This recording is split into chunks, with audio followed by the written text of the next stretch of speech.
सदस्य आनंद तिडके महोदय, धन्यवाद. आपण अंतिम आठवडा प्रस्तावावर बोलण्याची संधी दिली.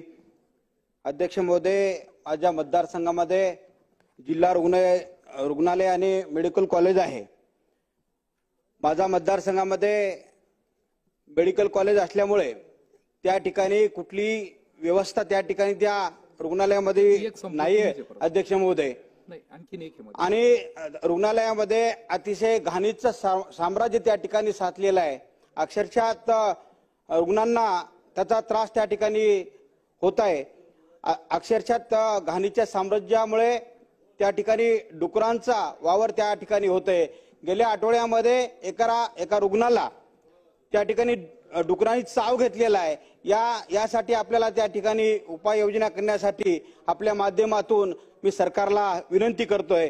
त्या रुग्णालयामध्ये गेल्या 1 वर्षापासून सीटी स्कॅनची मशीन त्या ठिकाणी बंद आहे अध्यक्ष महोदय.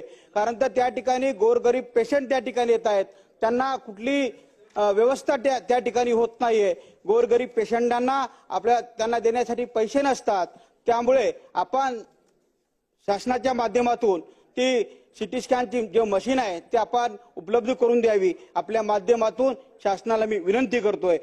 अध्यक्ष महोदय, माझ्या मतदारसंघामध्ये शेतकऱ्यांसाठी अत्यंत जिव्हाळ्याचा प्रश्न आहे. रात्रीची लाईट या ठिकाणी शेतकऱ्यांना देण्यात येते अध्यक्ष महोदय.